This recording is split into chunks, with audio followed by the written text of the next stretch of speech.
তাহলে দেখো 169 সব থেকে ছোট সংখ্যা দিয়ে প্রথমে নিয়ে যাওয়ার চেষ্টা করব।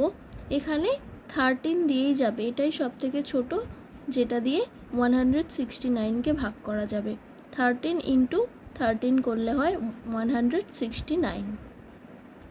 এবার আমরা ইকুয়াল টু দিয়ে রুটের চিহ্ন দিলাম, দিয়ে 13 ইন্টু 13 লিখব।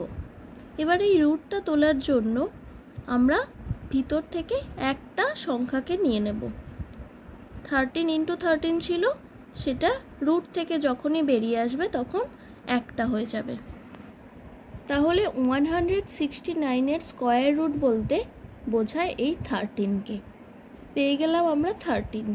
আর এখানে বলেছিল 2 স্কোয়ার দিয়ে গুণ করতে। 2 স্কোয়ার মানে কত? 2 স্কোয়ার মানে 2 ইন্টু 2, অতএব কত হবে? 4। তাহলে 13 ইন্টু 4 করলে কত হয়? 52।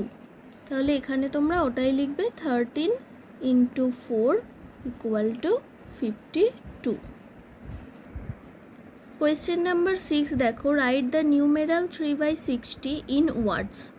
অর্থাৎ এই ভগ্নাংশটাকে আবার কথায় লিখতে বলেছে। এটাও তোমরা নিজেরাই করতে পারবে। কোয়েশ্চেন নাম্বার 7 দেখো, the square root of 16 is. অর্থাৎ 16-র বর্গমূল কত? আমরা 5-এর অঙ্কটা যেভাবে বর্গমূল বের করেছিলাম সেভাবেই করব। দেখো 16, প্রথমে বলেছি ছোট সংখ্যা দিয়ে নিয়ে যাব। তাহলে যেহেতু এককের অঙ্কে 6 রয়েছে, তাহলে এটা 2 দিয়ে ভাগ করা যাবে। 2 ইন্টু 8 করলে হয় 16। আবার 2 দিয়ে ভাগ করা যাবে, 4 হলো। আবার 2 দিয়ে যাবে, 2 হলো, আর যাবে না। তাহলে ইকুয়াল টু দিয়ে আমরা কি লিখব? রুট ওভারের চিহ্ন দেব। 2 ইন্টু 2 ইন্টু 2 ইন্টু 2। এবার বলেছি রুট থেকে যখনই বেরিয়ে আসবে তখন দুটো একই রকম সংখ্যা থাকলে সেখান থেকে আমরা একটা সংখ্যাকে নেব। দেখো 2 ইন্টু 2, এখান 2 ইন্টু 2 এখান থেকে আমরা একটা নিলাম, আর 2 ইন্টু 2 এখান থেকে আমরা একটা নিলাম, 2 ইন্টু 2। অ্যান্সার কত হলো? 4। তাহলে the square root of 16 is 4।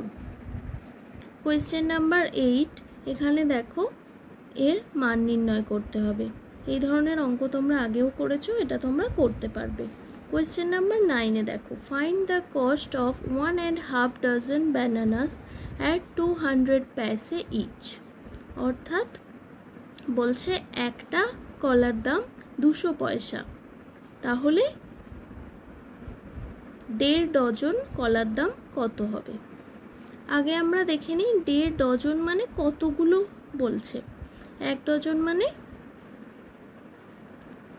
12 units.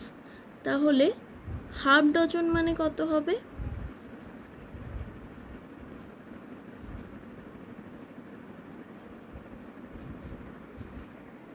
12 divided by 2 equal to 6।